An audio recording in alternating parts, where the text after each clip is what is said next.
ಪ್ರಲಾಪಗಳು 3ನೇ ಅಧ್ಯಾಯ ವಾಕ್ಯ 57-58.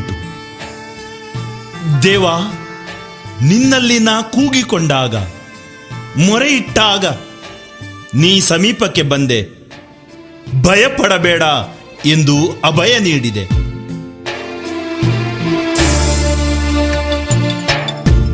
ಕಣ್ಣೀರೇಕೆ ನನ್ನ ಕಂದ, ನಾನಿಲ್ಲವೇ ನಿನ್ನ ಸಂಗ, ನಿನ್ನ ಬಗ್ಗೆ ಚಿಂತಿಸುವ ನಿನ್ನ ಸೃಷ್ಟಿಕರ್ತನು ನಾ. ಕಣ್ಣೀರೇಕೆ ನನ್ನ ಕಂದ, ನಾನಿಲ್ಲವೇ ನಿನ್ನ ಸಂಗ, ನಿನ್ನ ಬಗ್ಗೆ ಚಿಂತಿಸುವ ನಿನ್ನ ಸೃಷ್ಟಿಕರ್ತನು ನಾ. Price the lord. ಮಂಜು, ಏನು ಸಮಾಚಾರ? ಶಿಲುಬೆ ಬೆಟ್ಟಕ್ಕೆ ಹೋಗಿ ಬರೋಣ ಅಂತ ಬಂದೆ ಫಾದರ್. ಯಾವಾಗ್ಲೂ ಬರ್ತಾ ಇರ್ತೀಯಲ್ಲ. ಈ ರೋಗ, ಈ ದುಃಖ, ಈ ನೋವು, ಸಾಲ ಮುಗಿತಾನೇ ಇಲ್ಲ ಫಾದರ್. ನನಗೆ ಮಾತ್ರ ಯಾಕೆ ಫಾದರ್ ಹೀಗೆಲ್ಲ ನಡೀತಿದೆ? ಪ್ರಭು ಯೇಸು ಕ್ರಿಸ್ತರು ನಮ್ಗೆ ಹೇಳ್ತಾರೆ, ನಿನ್ನ ಕಷ್ಟಗಳ ಶಿಲುಬೆಯನ್ನ ಹೊತ್ತುಕೊಂಡು ನನ್ನ ಹಿಂದೆ ಬಾ ಅಂತ. ಆದ್ರೆ ತುಂಬಾ ಸಮಯ ನಾವು ಏನ್ ಮಾಡ್ತೀವಿ ಗೊತ್ತಾ? ಕಷ್ಟಗಳ ಕಡೆಗೆ ನಮ್ಮ ದೃಷ್ಟಿಯನ್ನು ನೆಟ್ಟಿರುವುದರಿಂದ ನಮ್ಗೆ ಅಲ್ಲಿ ನಿರಾಶೆ ಕಾಯ್ತಾ ಇದೆ. ಕಷ್ಟ ಬಂತು, ದುಃಖ ಬಂತು, ವೇದನೆ ಬಂತು, ನಮ್ಗೆ ಅಂದ್ರೆ ಕೂಡ್ಲೇಬೇಕು, ಎಲ್ಲ ಫಲಗಳು ಕೂಡ್ಲೇಬೇಕು. ಇವತ್ತು ನಾನು ದೇವಾಲಯಕ್ಕೆ ಹೋಗ್ತೀನಿ, ನಾಳೆ ನನಗೆ ಅದ್ಭುತ ನಡೆದೋಯ್ತು ಅಂತ ಹೇಳಿದ್ರೆ ದೇವರು ಅದ್ಭುತವನ್ನ ಮಾಡಿದರು, ಆದ್ರೆ ಮರ್ತೋಗ್ಬಿಡ್ತೀವಿ. ಆದರೆ ಕಷ್ಟ, ಸಂಕಟ, ಹಿಂಸೆಯನ್ನ ಸಹಿಸಿಕೊಂಡು ಬಂದಿರುವಂತ ಆಶೀರ್ವಾದ ಇದೆಯಲ್ಲ, ಅದು ಕೊನೆಯವರೆಗೆ ಉಳಿಯುತ್ತೆ. ಆದ್ರೆ ತುಂಬಾ ಸಮಯ ಕಷ್ಟಗಳ ಕಡೆಗೆ ನೀನು ನೋಡೋದರಿಂದ ನಿನಗೆ ಖಂಡಿತವಾಗಿ ನಿರಾಶೆ ಆಗತ್ತೆ. ಆದರೆ ಆ ಕಷ್ಟಗಳ ನಂತರ ಬರುವಂತ ಪುನರುತ್ಥಾನ ಇದೆಯಲ್ಲ, ಯೇಸು ಆ ಶಿಲುಬೆಯನ್ನು ಹೊತ್ತು ಆ ಬೆಟ್ಟವನ್ನ ಹತ್ತಿದ್ರು, ಹಿಂಸೆ ಆಯಿತು ಅವರಿಗೆ, ಆದ್ರೆ 3ನೇ ದಿವಸ ಪುನರುತ್ಥಾನಗೊಂಡ್ರು. ಅದೇ ರೀತಿಯಲ್ಲಿ ಪ್ರಭು ಯೇಸುವನ್ನು ಹಿಂಬಾಲಿಸುವಂತ ಪ್ರತಿಯೊಬ್ಬರಿಗೂ ಕಷ್ಟದಿಂದ, ದುಃಖದಿಂದ, ವೇದನೆಯಿಂದ ಒಂದು ಪುನರುತ್ಥಾನ ಇದ್ದೇ ಇದೆ. ಆದ್ರಿಂದ ನಿರಾಶಳಾಗಬೇಡ, ವಿಶ್ವಾಸದಿಂದ ನೀನು ಬೆಟ್ಟವನ್ನ ಹತ್ತು. ಅಲ್ಲಿ ನಿನಗೆ ಕಾದಿದೆ ಪುನರುತ್ಥಾನ. ನಿನ್ನ ಕಷ್ಟದಿಂದ ಪುನರುತ್ಥಾನ, ನಿನ್ನ ದುಃಖದಿಂದ, ನಿನ್ನ ಸಮಸ್ಯೆಯಿಂದ ಪುನರುತ್ಥಾನ. ಹೋಗ್ ಮಗಳೇ, ದೇವರು ನಿನಗೆ ಖಂಡಿತವಾಗಿಯೂ ಒಳ್ಳೇದು ಮಾಡ್ತಾರೆ. Thank you father. ಒಂದು ಒಳ್ಳೆ ಭರವಸೆ ಬಂತು ನನಗೆ. ಖಂಡಿತವಾಗಿ ನಾನು ಯೇಸುನ ಬಿಡಲ್ಲ, ಯಾವುದೇ ಪರಿಸ್ಥಿತಿಯಲ್ಲಿ ಯೇಸುವನ್ನು ಬಿಡಲ್ಲ. ಸರಿ, ಇವತ್ತು ನನಗೆ ನಿಮ್ಮಿಂದ ಒಂದು ಸಾಂತ್ವನ ಆಯಿತು. Praise the lord father. Thank you. ಮಗಳೇ,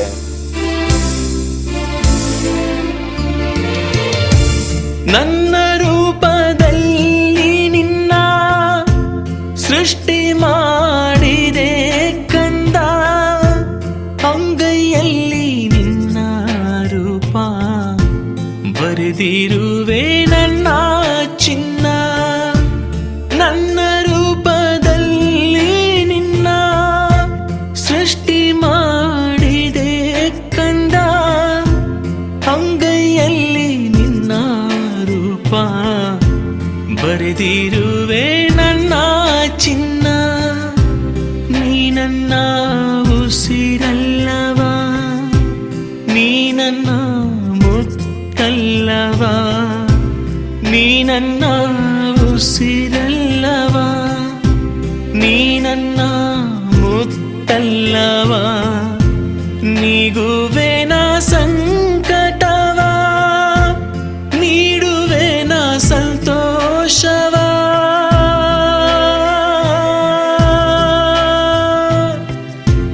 ಹೆತ್ತವರು ಮರೆತರು, ಮರೆಯೇನು ನಾ ಚಿನ್ನ.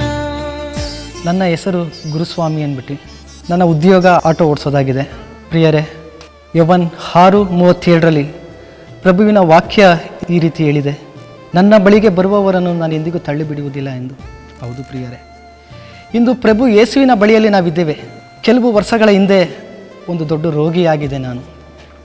ಈ ರೋಗಕ್ಕೆ ಕಾರಣ ನನ್ನ ಪಾಪದ ಜೀವಿತವಾಗಿದೆ. ಈ ಪಾಪದ ಜೀವಿತದಲ್ಲಿ ನಾನು ರೋಗಿಯಾಗಿ ಹಾಸಿಗೆಯನ್ನು ಹಿಡಿದಂಥ ಸಮಯದಲ್ಲಿ ಎಷ್ಟೋ ಹಾಸ್ಪಿಟ್ಲ್ಗಳಿಗೆ ಹೋದೆ.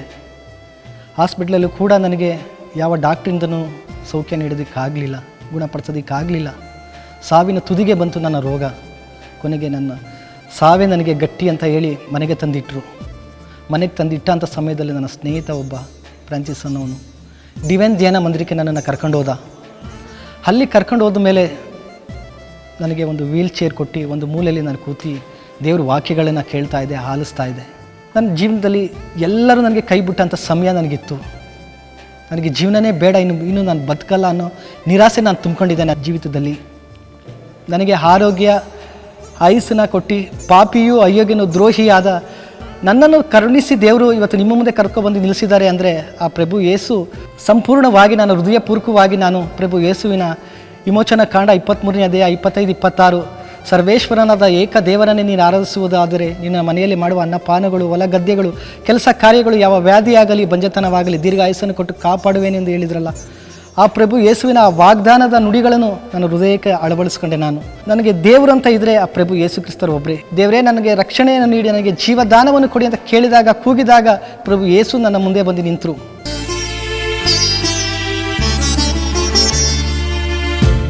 ಕಣ್ಣೀರೇಕೆ ನನ್ನ ಕಂದ, ನಾನಿಲ್ಲವೇ ನಿನ್ನ ಸಂಗ, ನಿನ್ನ ಬಗ್ಗೆ ಚಿಂತಿಸುವ ನಿನ್ನ ಸೃಷ್ಟಿಕರ್ತನು ನಾ.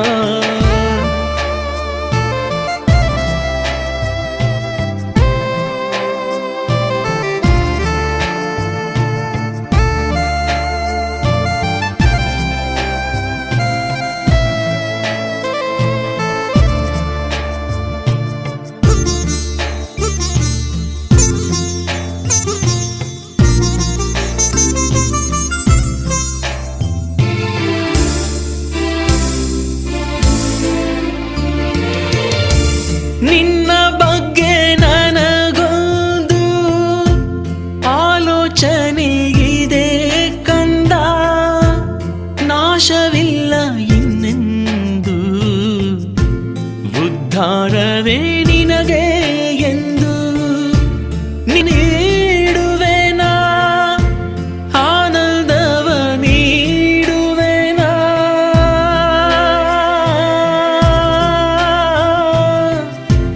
ಬೆಟ್ಟ ಗುಡ್ಡಗಳಗಲಿದರು ನನ್ನ ಪ್ರೇಮ ಶಾಶ್ವತ ಚಿನ್ನ.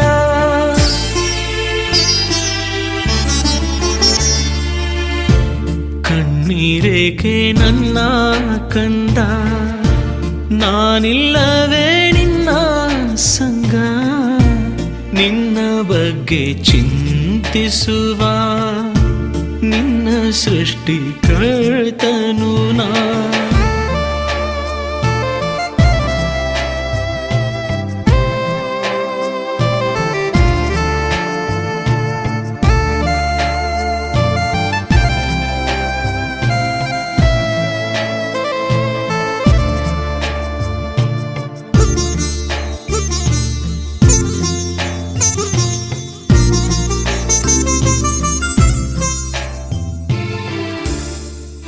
ನನ್ನ ಹೆಸರು ಸತೀಶ್ ಎಂಬುದಾಗಿ. ನನಗೆ ಇನ್ನೊಂದು ಹೆಸರು ಉಂಟು, ಅದು ಕಥೋಲಿಕ ಧರ್ಮಸಭೆಯ ಮೂಲಕ ದೀಕ್ಷಾ ಸ್ನಾನದಲ್ಲಿ ನನಗೆ ನೀಡಿದ ಹೆಸರು ಆರೋಗ್ಯನಾಥನ್ ಎಂಬುದಾಗಿ. 12 ವರ್ಷಗಳ ಕಾಲ ನಾನು ಈ ಲೋಕದಲ್ಲಿ ಲೌಕಿಕ ವ್ಯಕ್ತಿಯಾಗಿ ಜೀವಿಸಿದೆ. ಎಲ್ಲ ರೀತಿಯ ಪಾಪ ಕಾರ್ಯಗಳಲ್ಲಿ ನನ್ನನ್ನೇ ನಾನು ತೊಡಗಿಸಿಕೊಂಡಿದ್ದ ನಿಮಿಷ ದೇವರ ಪ್ರೀತಿಯನ್ನು ತೊರೆದು, ಎತ್ತ ತಂದೆ ತಾಯಿಯ ಪ್ರೀತಿಯನ್ನು ತೊರೆದು, ಸಕಲ ವಿಧವಾದ ದೈವಿಕ ಸಂಬಂಧವನ್ನು ನನ್ನ ಜೀವನದಿಂದ ತೊರೆದು ಲೌಕಿಕವಾದ ಜೀವನದಲ್ಲಿ ಮುಳುಗಿದ ನಿಮಿಷ. ಎಷ್ಟು ಪಾಪದ ಕಾರ್ಯಗಳನ್ನು ಮಾಡಿದೆ. ನನ್ನ ಹೆತ್ತವಳಿಗೆ ಕಣ್ಣೀರು ತರಿಸಿರಬಹುದು, ಒಡ ಹುಟ್ಟಿದವರನ್ನು ನೋಯಿಸಿರಬಹುದು, ನನ್ನ ಹಿತೈಷಿಗಳನ್ನು ನಾನು ನೋಯಿಸಿರಬಹುದು. ಆದರೆ ನನ್ನ ಜೀವನದಲ್ಲಿ ಪ್ರೀತಿ ಎಂಬುದೇ ಇಲ್ಲದೇ ಇರುವಂಥ ಕಾರ್ಯಗಳು ನನ್ನ ಜೀವನದಲ್ಲಿ ಕಾಡಿತು. ಒಬ್ಬಂಟಿಗನಾಗಿ ಕಣ್ಣೀರಿಟ್ಟಂಥ ನಿಮಿಷ, ದೇವರ ಅನುಭವವನ್ನು ಅನುಭವಿಸಿ ದೇವರ ಮಕ್ಕಳಾಗಿ ಜೀವಿಸುವಂತಹ ಅವರ ಪ್ರೀತಿಯ ಪುತ್ರರ ಮಕ್ಕಳ ಮೂಲಕವೇ ನಮ್ಮನ್ನು ಆಶೀರ್ವದಿಸಿ ನಮಗೊಂದು ಮತ್ತೊಂದು ಉತ್ತೇಜನವನ್ನು ಕೊಟ್ಟಿದ್ದನ್ನು ನಾನು ಬಯಸಿದೆ ದೇವರಿಂದ. ಅದು ಸಹೋದರ ಟಿ.ಕೆ. ಜಾರ್ಜ್ ಅವರ ಬಾಯಿಯಿಂದ ನನಗೆ ಬಂತು. ಅಂದು ಅವರನ್ನು ಅನೇಕ ಧ್ಯಾನಗಳಲ್ಲಿ ನಾನು ಸಂಧಿಸಿದೆ, ಅವರಲ್ಲಿ ನನ್ನ ದುಃಖಗಳನ್ನು ಹೇಳಿಕೊಂಡಿದ್ದೆ. ಅನೇಕ ಬಾರಿ ಅವರು ನನಗೆ ಪ್ರೋತ್ಸಾಹವನ್ನು ಕೊಟ್ಟರು. ನಾನು ಕಂಡಂಥ ಆಧ್ಯಾತ್ಮಿಕದ ಒಂದು ಸ್ನೇಹಿತರಲ್ಲಿ ನಾನು ಹೆಚ್ಚಾಗಿ ನನ್ನ ಹಿರಿಯ ಸಹೋದರ ಅಂತ ಎಲ್ಲರಿಗೂ ಹೇಳ್ತೀನಿ. ಅವರ ಮೂಲಕ ನಾನು ಪಡೆದಂಥ ಅನೇಕ ಧೈರ್ಯದ ಮಾತುಗಳು ಇವತ್ತು ದೇವರ ವಾಕ್ಯವನ್ನು ಸಾರುವಂತೆ ಮಾಡಿದೆ. ಸಹೋದರ ಟಿ.ಕೆ. ಜಾರ್ಜ್ ಅವರ ತಂಡ ನಮ್ಮ ಮೈಸೂರಿನ ಸಂತ ತೆರೇಸಮ್ಮನವರ ಚರ್ಚಿಗೆ ಒಂದು ರಿಟ್ರೀಟ್ ಕೊಡಲು ಬಂದರು. ಆ ಸಮಯದಲ್ಲಿ ದುಃಖದಲ್ಲಿದ್ದಂಥ ನಿಮಿಷ ಸಹೋದರ ಟಿಕೆ ಜಾರ್ಜ್ ಅವರು ಊಟ ಮಾಡುತ್ತಿರುವಂಥ ಸಂದರ್ಭದಲ್ಲಿ ನನ್ನ ನೋವುಗಳನ್ನು ಹಂಚಿಕೊಳ್ಳಲು ಅವರ ಬಳಿಗೆ ಹೋದೆ. ಮೊದಲ ಬಾರಿ ಅವರು ಪರಿಚಯ. ಆದರೆ ಅವರು ಕೊಟ್ಟಂಥ ಪ್ರೀತಿ, ಅವರು ಕೊಟ್ಟಂಥ ಪ್ರೇರಣೆ, ಅವರು ನುಡಿದಂಥ ಒಂದೊಂದು ಮಾತುಗಳು, ನಿನ್ನ ಹೃದಯದಲ್ಲಿರುವುದನ್ನೆಲ್ಲ ಸಮರ್ಪಿಸು, ಕ್ಷಮಿಸಿ ಪ್ರಾರ್ಥಿಸು, ದೇವರು ನಿನ್ನ ಕುರಿತು ಒಂದು ಯೋಜನೆ ಇಟ್ಟಿದ್ದಾರೆ. ಪ್ರಿಯ ಸಹೋದರ ಸಹೋದರಿ, ಅಂದು ಚರ್ಚಲ್ಲಿ ಕೇಳಿದಂಥ ವಾಕ್ಯವನ್ನೇ ಮತ್ತೆ ಸಹೋದರರ ಮೂಲಕ ದೇವರು ನನಗೆ ಕೊಡ್ತಾ ಇದ್ದಾರೆ. ಇಗೋ ನಿನ್ನ ಕುರಿತು ಒಂದು ಯೋಜನೆ ದೇವರಿಗಿದೆ, ಭಯಪಡಬೇಡಿ ಬ್ರದರ್, ನೀವು ಹೋಗಿ, ದೇವರು ಒಂದಲ್ಲ ಒಂದು ರೀತಿ ನಿಮ್ಮನ್ನು ಉಪಯೋಗಿಸ್ತಾರೆ. ಅವರು ಕೊಟ್ಟಂಥ ಮೊದಲ ಧೈರ್ಯದ ಮಾತು.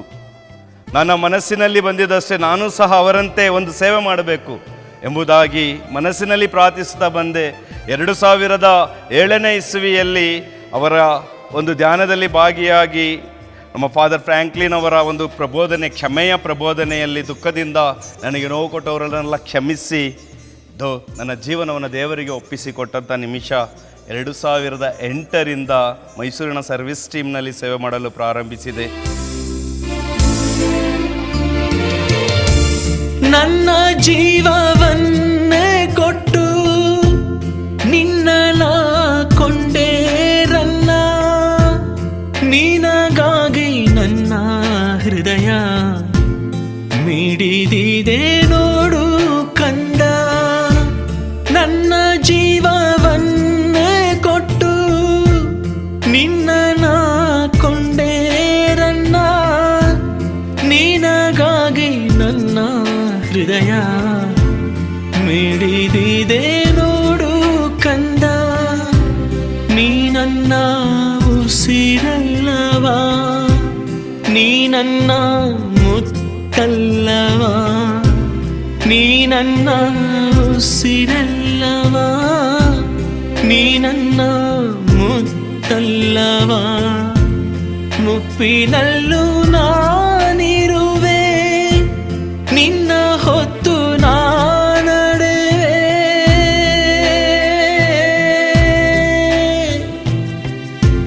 ಸಫಲವಾಗದು ನಿನ್ನ ವಿರುದ್ಧ ಪ್ರಯೋಗಿಸಿದ ಆಯುಧ.